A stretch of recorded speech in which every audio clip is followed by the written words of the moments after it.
नमस्कार। Public India 9 AM संस्करण में आप सबका स्वागत है। आज हम लोग चर्चा करेंगे भारतीय किसान यूनियन सिद्धूपुर के अध्यक्ष जगजीत सिंह डल्लेवाल ने अपना अनशन अब समाप्त कर दिया है और चिकित्सा सुविधाएं लेने के लिए सहमत हो गए हैं। उसके पीछे का कारण ये है कि केंद्र सरकार ने किसान यूनियंस को अप्रोच किया, किसान मजदूर मोर्चा और एसकेएम नॉन पॉलिटिकल को अप्रोच करके उन्होंने कहा कि 14 फरवरी हम बातचीत के लिए तैयार हैं और चंडीगढ़ में ये वार्ता होगी। पंजाब की सरकार, केंद्र की सरकार और आंदोलित सभी किसान यूनियंस के संगठन, चाहे वो किसान मजदूर मोर्चा हो या संयुक्त किसान मोर्चा नॉन पॉलिटिकल हो, वो सब मिलकर बात करेंगे। केंद्र ने किसानों के साथ बातचीत के लिए आमंत्रित स्वीकार कर लिया है। डल्लेवाल चिकित्सा सहायता लेने के लिए सहमत हो गए हैं। बैठक के लिए 14 फरवरी का दिन चुने जाने के बारे में बताया। अधिकारी ने कहा कि दिल्ली में 9 फरवरी तक आचार संहिता लागू है और केंद्र बजट 12 और 13 फरवरी को पेश होना है। किसान के विरोध का गतिरोध समाप्त करने के लिए केंद्र ने शनिवार को किसानों की उनकी मांगों पर चर्चा के लिए अगले महीने बातचीत के लिए आमंत्रित किया। उनके नेता जगजीत सिंह डल्लेवाल, जो पिछले 26 नवंबर से आमरण अनशन पर थे, आधी रात के आसपास चिकित्सा स्वीकार उन्होंने कर ली है। सहायता स्वीकार करते हुए ड्रिप लग गई है।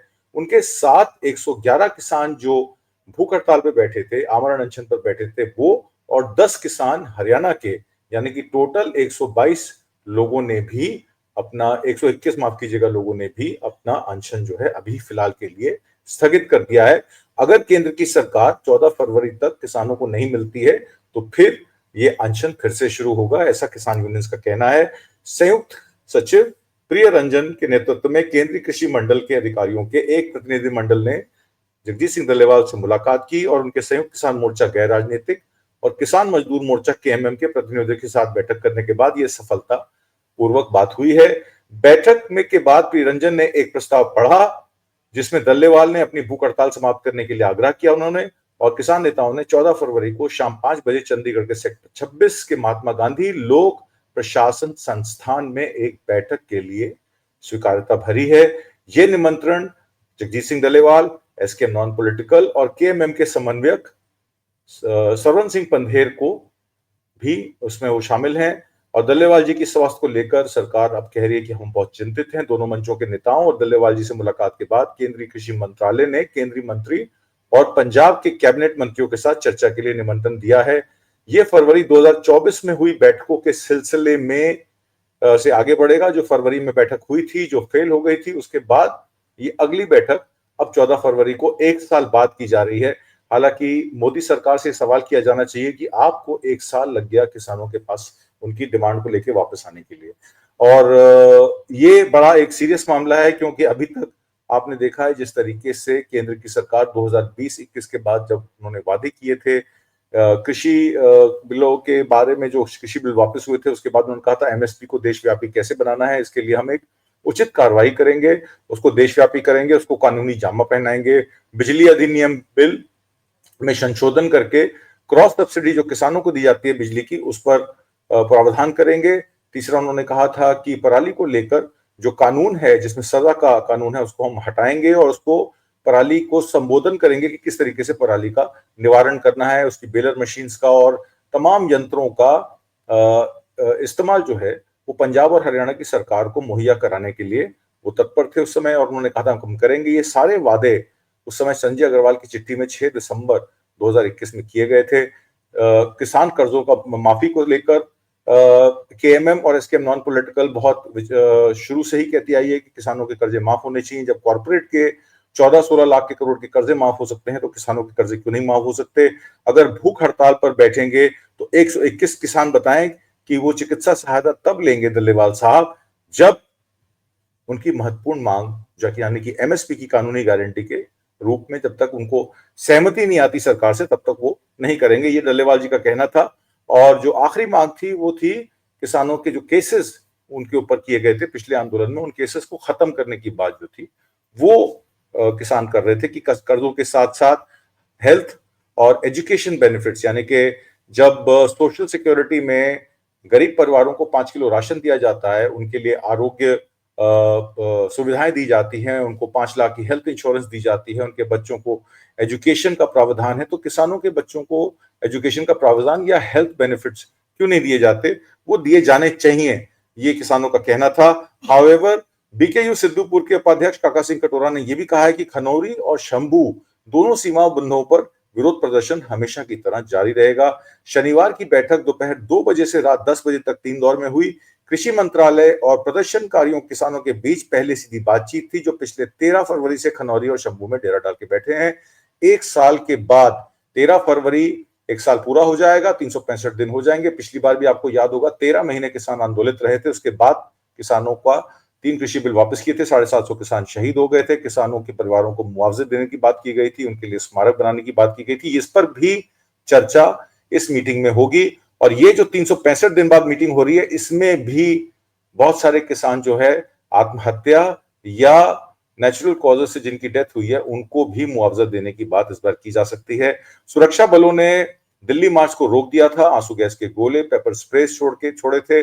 शुभकरण सिंह की हत्या हुई थी, हरियाणा की ओर से गोलीबारी हुई थी, जिसमें रबर बुलेट से शुभकरण सिंह की मौत हो गई थी, नौजवान लड़का था, उसके केस की भी बात इस मीटिंग में हो सकती है। पंजाब के कृषि मंत्री गुरमीत सिंह खुडिया ने केंद्र कृषि मंत्री शिवराज सिंह चौहान से व्यक्तिगत हस्तक्षेप की मांग की थी और उन पर प्रदर्शनकारी किसानों के साथ बातचीत करने के लिए कहा था। दिसंबर में खुडिया ने चौहान को पत्र लिखकर डल्लेवाल की बिगड़ती सेहत की बात कही थी। ये पत्र सुप्रीम कोर्ट द्वारा डल्लेवाल का मेडिकल परीक्षण नहीं कराए जाने के लिए पंजाब की खिंचाई करने के एक दिन बाद भेजा गया था, जब सुप्रीम कोर्ट ने एक ऑर्डर दिया था जिसमें उन्होंने कहा था कि अगर जगजीत सिंह डल्लेवाल को कुछ होता है तो चीफ सेक्रेटरी और डीजीपी पंजाब गौरव यादव जो हैं वो रिस्पॉन्सिबल होंगे इसके लिए, क्योंकि वो उनको मेडिकल सुविधाएं और अस्पताल ले जाने का जो प्रावधान है वो नहीं कर पा रहे हैं। डल्लेवाल ने दिसंबर में केंद्रीय गृह मंत्री के निदेशक मयंक मिश्रा से भी मुलाकात की थी, जब उन्होंने चिकित्सा सहायता से इनकार कर दिया था। एक हाई पावर्ड कमेटी भी नवाब सिंह रिटायर्ड जस्टिस के साथ के अनुरूप वहां गई थी और 4 मेंबरी ये हाई पावर्ड कमेटी ने भी डल्लेवाल से बात की थी। डल्लेवाल ने कहा था कि केंद्र को कहिए कि एमएसपी को कानूनी जमा पहनाने के लिए पहल करे, क्योंकि ये स्टेट सब्जेक्ट में नहीं आता है और उनका ये करना जरूरी है।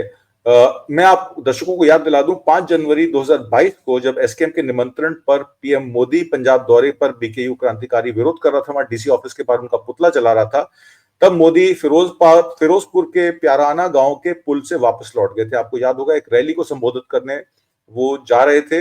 बॉर्डर के बहुत नजदीक पड़ती है, लोकसभा इलेक्शन से पहले ये मीटिंग हुई थी और चरणजीत सिंह चन्नी उस समय वहां के सीएम थे।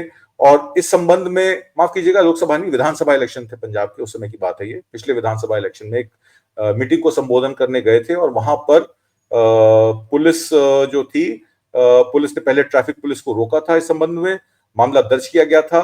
उस पर जानकारी देते हुए सुरजीत सिंह फूल, जो बीकेयू क्रांतिकारी के ऑल इंडिया नेशनल कोऑर्डिनेटर हैं, उन्होंने बताया कि 5 जनवरी 2022 को प्रधानमंत्री मोदी की पंजाब में फिरोजपुर रैली को रद्द कर दिया गया था और प्रदर्शनकारी किसानों के खिलाफ 0 एफआईआर दर्ज की गई थी। और जब पंजाब की भगवंत सरकार ने धारा 144 के तहत मामला दर्ज किया है, धारा 307 के तहत जान लेने के प्रयास के तहत पर्चा फिर से दर्ज किया जाता है, जबकि 0 एफआईआर दर्ज की गई थी। उस समय प्रधानमंत्री मोदी ने यह कहा था कि चरणजीत सिंह चन्नी को सीएम को कह देना मैं अपनी जान बचा के आया हूं, और वो चाह रहे थे कि चरणजीत सिंह चन्नी उस पर जवाब दें, पर चरणजीत सिंह चन्नी ने कहा कि ऐसा कुछ नहीं था।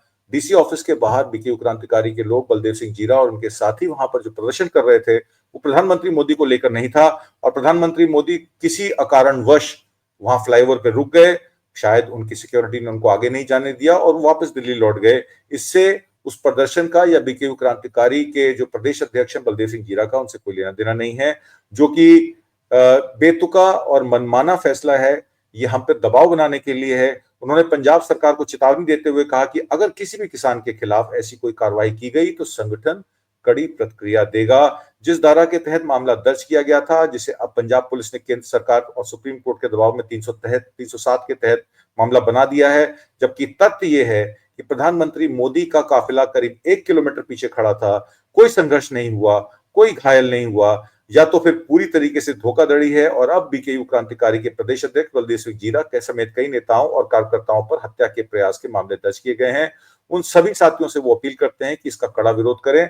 अब ऐसा लगता है कि 14 फरवरी की मीटिंग तक बलदेव सिंह जीरा और बीकेयू क्रांतिकारी पर कोई एक्शन अब केंद्र की सरकार नहीं लेगी, क्योंकि अगर लेगी तो ये 14 फरवरी की मीटिंग फेल हो जाएगी और अब ऐसा लगता है कि सरकार एमएसपी पर कानूनी गारंटी का जो डिमांड है, किसानों की लंबित डिमांड है, किसान कर्जा की माफी की डिमांड है। किसान ये भी कहते हैं कि जब 32 लाख करोड़ रुपए के कॉर्पोरेट के कर्जे माफ हो सकते हैं और वो उसको आप कहते हैं कि ये इकोनॉमिक तौर पे ये अच्छी चीज है क्योंकि ये देश को विकास की ओर, प्रगति की ओर लेके जाती है, तो फिर किसानों का 4-5 लाख करोड़ का कर्जा माफ करने में सरकार का क्या जाता है? सरकार अगर किसानों का कर्जा माफ करेगी, और ये किसानों पे कर्जा तब चढ़ा जब उनको एमएसपी नहीं मिली। अगर उनको पर्याप्त एमएसपी 23 फसलों पर मिल जाती समय पर और फसल की खरीद समय पर हो जाती, तो शायद ये कर्जा किसानों को नहीं भुगतना पड़ता।